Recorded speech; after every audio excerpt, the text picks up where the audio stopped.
We've got Richard Levick to my left, Andrew McCaskill, we've got Sheryl Battles, and we've got Chris Manzani of Edelman. Phenomenal communicators in your own right. Chris, let's start with you.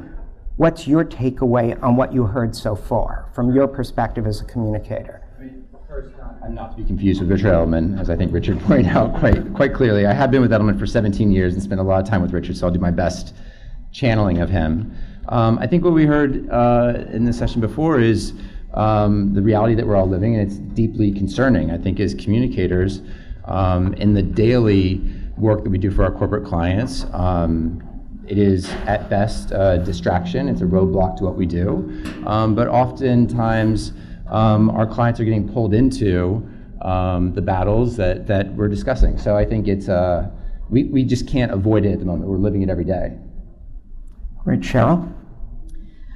Certainly, what I heard, when you think about the freedom that we have enabled by technology to really customize experiences to our very specific interest, that has rapidly morphed into our ability to curate the truth that we want.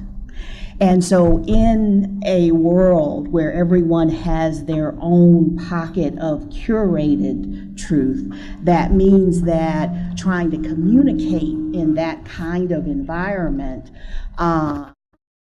really calls on communicators and businesses alike to trade on their trust reserves with their stakeholders in order to get a message through. I think one of the biggest things for me when I was listening is unprecedented, right? We are in an unprecedented zeitgeist, I think, for those of us who are managing large corporate brands and reputation management. And so I think that we have to throw a lot of our old rule books out and really dig in on strategy and really make sure that we have the right people at the table to help us engage with consumers, to help us protect the brand, to help us understand how consumers, if you are a consumer brand, how consumers are feeling about the zeitgeist, right? We are a B2B company, but everything we do is contingent upon consumer trust in our brand, or they're not going to let us put that shiny blinking box in their house, right? And so I think that we have to throw some of the old rule books out in terms of the way we look at strategy and the way we look at protecting the brand. I think that's one of the bigger things. The other thing is that we have to also consider is that there's a gap out there. I really feel like the empathy gap that we see. Particularly based on one of the last things that Joe said was about Americans are used to having the confidence that when things get bad, I know that we rally because that's what Americans do, right? And so I think that there are a large number of Americans out there right now who no longer feel that way, and they're looking for that thing that they can look to. Some of them feel so disconnected from government that government looks so completely different from what they thought it would be and could be and should be when they were in that civics class, or when they knocked on doors for that first campaign that they worked on, or when they cried for the hope and cried for the change, right? And so they're looking to see, where can I have some modicum of control? And for many of those people who are in the workforce, or who are just entering the workforce or just getting there, that's at work. And so we, as in-house folks, have to help our executives get religion around that there's this new expectation for the company to be a moral agent in some ways. And that's very new for almost all of us. Richard? So two quick things. One, I think tragically and unfortunately incredibly accurately, Joe, your last few words are prescient. That is, as a student of history, I'm not convinced that we've seen the bottom of this. And that if we look at history's trends, what we see is that we've got more of this. And I also feel very frightfully and in a most unsettled way that the first shots of the revolution were fired this past week, and that we're going to see more violence than we're going to see less. And Joe, to your point that the distinction between a Republican president, small r almost, if you will, versus an American president, I think is so critical. We have, just down the street on 9/11, looked for George W. Bush on the pile of rubble to lead us out of those moments we did not understand. And we go through history. George Washington, who understood the power of the uniform, the importance of the office. If any president is the opposite of George Washington, I would argue at every level, for something like 24 different points, this president is the exact opposite. And he raises for us very troubling issues. For our companies, there are no longer sidelines. It was always no comment, do not talk politics, do not talk religion. Those days are over. There are no sidelines, there are new rules. I'm sure we'll get into those in a few minutes. But we are now in a mercantile era, just like 1909, where what is expected of our companies is leadership, not just profits. Great. And on that point, it sounds like you all agree that it is imperative that businesses try and help restore trust. So how can they do that? What's your different take? And please jump in back and forth on what can businesses do to help restore trust? Are you all too afraid of that? Doug, you put a panel together of 4 polite people. This is never going to work. I'll have to call on you if you won't raise your hands. Richard, do you want to jump in and No, I think, Chris, you want to start with some of the findings? I can start with just a little bit of background. I think referencing the 2018 Trust Barometer, one of the things I found most deeply concerning and something unusual in that past year was this 23-point decline amongst informed publics in the U.S. So for a very long time, we saw this split between general population and informed publics. And essentially, if you were well informed, you were consuming media, you had a job that paid well, you had more trust in institutions. You were sort of able to embrace the complexity. I think what we saw post-election in the last Trust Barometer is this precipitous decline. Now, there is a split by voters, interestingly, in terms of Republican versus Democratic voters, but there's just a complete drop in trust. I think there's a really interesting role for business to play. So business is currently sort of the most trusted institution amongst the institutions that Edelman tracks, being government, business, NGO, and media. And 64% believe that CEOs should lead on issues, I think, Richard, as you're speaking about. I think the question is interesting, though, is what is businesses' role in rebuilding trust in general versus leaning into the trust that stakeholders have in business and how they use that for good? Interesting. Next. Drew, Sheryl, you want to jump on that? I think that last point is really very important. When you think about the fact that ultimately, at the end of the day, we do business people to people. There are people on either side of the transaction. So every relationship that we have with every stakeholder is based on trust. So businesses are in this continuous cycle of either sustaining or building or really repairing trust on a day-to-day business basis. And what people are looking for is, A, can I trust what you say relative to your brand promise? And B, can I trust that you will do what you say? And it gets back to both the equal power of both the words that you say as well as the actions that you take relative to those words. So to the extent that businesses are leaning into their stakeholders and delivering on the you can trust when I say I'm going to deliver you a quality product, service, or customer experience, or sustainable returns, or a great employee experience, to the extent that our publics can trust that, then I think it extends trust in institutions in general. It's that broader trust arena that I think you have employees and stakeholders turning back to businesses for general leadership on, and to provide that, you talked about a gap, kind of to provide that bridge across the gap, if you will, in, here's something I can trust in. Great. And Drew, if you want to jump in and maybe also bring in the role of the CEO CEO in this at organizations and building this trust. And I do just want to add that Chris, you and Richard Edelman obviously have established trust as a pillar of your own brand, which makes it even more relevant today than it was first started, really looking into the future about how important trust is. And Drew, go for it. Listen, I'm gonna at the risk of being tactical, go tactical, right? Like, I think that in the current environment, part of trust for the company and trust for the brand is that companies are really going to have an air game and a ground game like they've never had before to protect how they are perceived by all of their publics, right?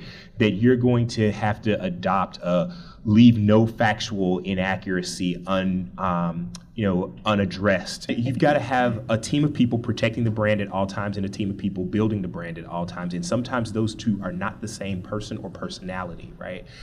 Because any infraction, I think now, given the current environment, becomes exacerbated in terms of how you are perceived, because your customers and consumers have more voice and more choice than they've ever had before. And so everything that you do can be amplified. So you need to make sure that whatever you're doing that is going to get amplified is the best that you can possibly offer. I think CEOs play a large role in that, but you have to think of, I think, your executives and treat them a little bit like talent, in that making sure you have the right person delivering the right messages to the right audiences. So do you think in rising to the C-suite level, will ability to communicate become even more imperative as it is in our political process? That absolutely, we might even see people coming out of the communications department at their organization to a more senior leadership role? Absolutely. I absolutely believe that. I don't know that you're going to have people ascend from CCO to CEO, but I do believe that ability to be a great communicator is more important now than ever, because you're not just doing a good job on the earnings calls anymore, right? There are a lot of CEOs that the only people who ever see them are investors. Now there's a persona and a personality out there for the brand that they're directly tied to, and they're going to have to be able to perform in multiple arenas, right? Yeah. And so I think that that's really important, and it's got to be a level of authenticity, right? In terms of there are a lot of CEOs who will just absolutely not be comfortable being activist, right? They look at taking a stand on certain things as activism, and that's not what they're doing, or they don't feel that that's germane to the brand. And I think the company and leadership has to be really specific and really strategic about where they take stands and how they do it and who they get to do it on their behalf. Right, so we thought this was the Communicators Solutions panel. I guess it's the Future CEOs of America panel. Well, I think that, in fact, Richard, your take on Compro is sponsoring a job fair right outside as soon as we leave. So to show my professorial roots, let me respond with 3 points and 5 takeaways to be both strategic and tactical, and then if I can remember them. If we can go 1 and 3, that would be good. So, one, I think the word today is authenticity. Can we throw out the word transparency and compliance? All right, compliance means a checklist for the board or for the C-suite. That kills all original thinking. And transparency means nothing when we're all transparent. So authenticity. 2, we are in a revolution every bit as significant as the agricultural and industrial revolutions which have preceded it, but we confuse it. We call it a revolution about a thing, that thing called technology. How many CEOs have you heard said, quick, get me a Facebook strategy? As if you've ever heard them say, quick, get me a telephone strategy. This is about empowering the grassroots. That means, for the first time in history, the lie we've always been told that we live in a democracy has been laid bare. We did not live in a democracy. We lived in a republic, representative democracy, very much the John Adams view of America in 1800. We now live in a hyper-democracy. Power comes from the grassroots up, and if you look at virtually every critical issue of our time, fracking, Keystone, sugar, the list goes on and on, GMOs. It comes from the grassroots up, which means we have to change our intelligence gathering. We use more former DIA, CIA, DOD intel than ever before in the history of our company because we need to know what's coming next, where is it coming from. And finally, the 5 rules. So, 1, since we all have to be politically active or increasingly recognize the absence of sidelines, there is that word in terms of transparency, but it's transparency in terms of our mission. Chick-fil-A was always anti-LGBT, but people were willing to forgive a point of view even though they disagreed with it because they were transparent about their point of view. I am not defending it, I am only saying that they were consistent. 2 is that consistency. Patagonia had a position about Zion, Mount Zion, and about the other national park in Utah, but it's consistent with their mission. 3, what about materiality? That is, Airbnb was able to take a position in opposition to the Brexit vote because it was seen as being material to their mission. And finally, the most challenging one is leadership. We all heard about Uber going from town to town into France, completely ignoring the hacker laws and saying, we're this bold company. But as soon as the president got in trouble over the business councils, they said something typically Washington, where I'm from, which is, we're going to study this, right? No leadership whatsoever. Studying something is a way of making no decision, of hiding. What did Lyft do the very same day that the president, on his 8th day in office, I know that sounds very biblical, it's only a coincidence, on his 8th day in office, he said what? He said, we're going to have the travel ban, the Muslim ban. What did Lyft do? Lyft announced that day a $1 million donation to the ACLU, the American Civil Liberties Union, and therein lies leadership. And that is what is expected. The Kenneth Johnson over at Starbucks, Jeff Bezos over at Amazon, increasingly leadership, entrepreneurial leadership. And the final rule, Nick, as I promised 5, is that we have to be selective. We are not to take positions as CEOs on everything. Just look at WeWork right now, which takes doesn't allow meat, but allows Saudi money. So it's not about every issue. It's about being selective and being seen as leaders in troubling times. Great, and we're going to go to Sheryl next. That's awesome stuff, Richard. I'd be remiss if I didn't mention the new book from the PRSA Foundation, Diverse Voices, which 2 of our esteemed panelists are featured in, Andrew McCaskill and Sheryl Battles. It's really great insight about navigating the communications world as a person who brings diversity to an organization, what their experiences have been. It's been fascinating to read stories, great so far, learn how people got their starts, different issues faced, accidental prejudice, if you want to call it that. There's lots of stuff in here. And just for full disclosure, we're doing some pro bono work donating video services to help get the word out there. So I'm fulfilling my obligation right now. But it's really an awesome thing that I strongly recommend. Sheryl, we discussed this earlier. When it came to issues, your focus is more on internal audiences than external. So how do you navigate that? So much like Joe said, we focused on impact and not issues, because at the rate and the speed and the number of issues that arise today, if someone were to react to all of them, you would get whiplash. So we say, what's the impact? And that impact lets us start with the why, and then it leads us to the who, and then we get to the what in terms of the content and the positioning, and the how in terms of the tactics. So the why is, I always say it's analogous very quickly. A minister in my church said that every time she thinks of this, before she speaks, she thinks of this acronym that spells WAIT, W-A-I-T, why am I talking? So before we engage, we ask the question, why are we talking? What standing do we have in this conversation? And that why usually leads us then to the who, the stakeholder that's impacted. And yes, we are client-centric, but we understand who ultimately delivers that experience to the client is the employee. And yes, we believe in delivering value for shareholders, but again, who's driving that? It's the employee. So we find that in most of our deliberations, it leads us back to the employee. So now that we've got the who, right, then that leads us into the what relative to the messaging or the positioning, and it's got to be authentic, consistent with your character, aligned with your values, true to your voice, and then you think about the channels and how you actually deploy it. So it's focusing on the impact versus the issue that really kind of guides how we respond. Yeah, and that makes sense across the board. Drew? And employees are, when they're informed and engaged and they feel like they're part of whatever the process is. I think about our business resource groups and how passionate those employees are in terms of being ambassadors for us outside of the company,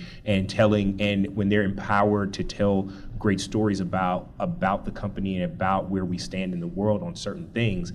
They're the most important ally we have in storytelling in a lot of parts of the world, right? So that piece of empowerment is so crucial and so critical in prioritizing employees in a way that says we're in this together as well.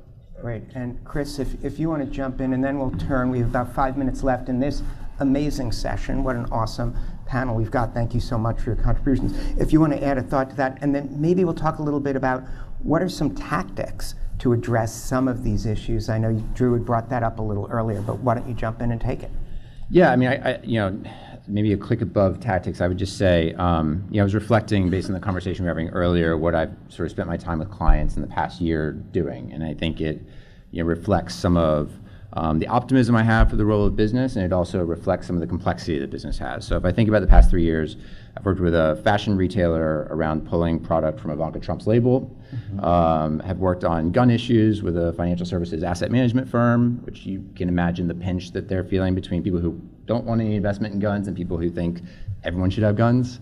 And then for a National Football League team on the national anthem issue. And so the polarization, the dynamic in our country put us and our clients in a really difficult position. And that part is frustrating and challenging, and you feel the weight of what the country's going through in every one of those situations. Equally, right now I'm working with 3 clients on how they reskill future workforce in the face of AI and automation, how they take antibiotics out of the food chain for quick service restaurants, or how they change the entire economic cycle of recycling and create a market for PET plastics to go from single-use plastics to multi-use plastics. That gives me hope about the role of business in trying to make this place, make the world a better place, and I think it sort of supports 53% of consumers' belief that brands can do more to solve social ills than government. I don't know if that's a reflect on the power of brands or if that's a vote of lack of confidence in the government, but regardless, it shows the role that we can potentially play. In order to navigate all of those situations, I kind of come back to 3 things with our clients. One, do you know who your audience is? So if we are living in a polarized world, do you know which of your stakeholders are the important ones so that you know when you come out on a topic, how are they going to respond to that? In some cases, you're in a no-win situation, so then you have to rely on what's even more important is, do you know what your definition of purpose is? So do you have a clear North Star for your organization so that when you come out on a topic and the chips fall, you feel comfortable with where you were? And then the third, given the lack of trust in media in a lot of cases, do you understand what channels you can use to reach those audiences? And so in many cases, we aren't even necessarily going to earned media or through earned media to reach audiences. We're going direct because with the trust of business and channels that are owned by business, we have as much success in reaching those people, and particularly with access to data and targeting. So those are sort of 3 things that we're applying to our engagements with clients that I think are relevant. That sounds awesome. A couple of things to add to that. I think one of the overlooked areas that we're seeing as it's gotten tougher to break through with the major Garretts of the world, there's so much competition for the national news space and so much political discussion, the idea of regional and getting out there in smaller markets. I mean, I would argue that a key reason President Trump won the election is he really chose to go after, say, the St. Clair market, where Hillary Clinton shied away from that. And as someone who either advises business or is inside of an organization, you really need to be thinking that you can get your message out in these different markets across the country much more easily and much more friendlier than you might trying to get the bigger stage. It's also a way to allow your CEO to find the voice. One of the things that we found in our brand authenticity survey that was pretty interesting is 83% of journalists say a more accessible CEO builds authenticity for a brand or organization. So it is important to get people out there. We've got time for final thoughts from each of you on this panel, and then we'll move over to the media panel and see if they agree or disagree with what we've been saying so far, at least share their perspective, which will be valuable. So final thoughts, and you guys have been awesome. Thanks so much. I guess I have to say someone. Richard, do you want to jump? Well, a few thoughts. One, I know that 83% of journalists will believe a CEO is more authentic, the more accessible they are, but increasingly companies are not putting their CEOs out there at all. If you look at the quarterly reports for Facebook and Twitter, they're flat. Now, whether or not that is a blip or that's the beginning of a trend, what we're going to see, we've already seen it, the Trump administration has already shown its hand for 2020. That is that for the midterm elections, 100,000 ads on social media, on Facebook, in the last 30 days, all of them about fundraising, none of them about politicalization. That will be done on their own media channel. That gets us to AI. We are there. Two of the most highly valuable companies in the world are Chinese companies whose face identification allows them to tell not only any of us anywhere, but also if we're lying, what our emotions are, et cetera. So we are moving more towards authoritarian technology. We certainly have not shown ourselves as an engaged public able to deal with that in democracy. And three, I opened with George Washington. I thought I would close. George Washington, in his first year in office, not a religious man, he went to churches, temples, synagogues, and he wrote to a Jewish synagogue, "Bigotry will be provided no sanction, and persecution no assistance." That is what Joe meant when he said an American president. Great. Drew? I would say bravery is the time now is to be really, really brave in storytelling. At the end of the day, storytelling is still the best way to connect. I think brave storytelling, strategic storytelling, authentic storytelling, it really does come down to what we as communicators are best at. And that is when we are operating at our best, we break through the noise, we break through the rhetoric, and we can get to our stakeholders in the best ways possible, which is typically it's very much direct, and recognizing that companies are companies, but companies are made up of people, and your customer base is made up of people as well. Sheryl? In some respects, our organizations in terms of businesses are the new Main Street of the 21st century. It's the place where individuals run into the greatest range of generations, of geography, of culture, of language. If we as communicators have this tremendous opportunity to make it an inclusive environment in which we take that range of talent and unleash it to solve the complex issues that face humankind. So this is a time of great opportunity, and it's one we're looking forward to. Chris? I guess I'll just share a thought or a request to all of you as communicators. We talk a lot about embedding purpose in what our clients do. I haven't seen a client yet talk about solving the social ill of the polarization of the country. And I'm just wondering when a company is going to be able to bring people together, because that seems like the largest issue we have. And as someone who, I've been with Edelman for 17 years, but I moved to the New York market from Texas in December. And having been in Texas for a few years, I find this conversation so exciting and invigorating, and I love it. This conversation isn't happening in Dallas. And I just think I find the difference from city and from bubble to bubble really interesting, and something that we collectively need to figure out how to break through. That's an awesome way to tie a bow around this panel. I mean, CSR is growing more importance, is becoming more integrated within what the companies and organizations' missions are. I'd like to ask the people watching online to applaud in the privacy of their own office or home first, because those guys are awesome. And now we can have the crowd here join in.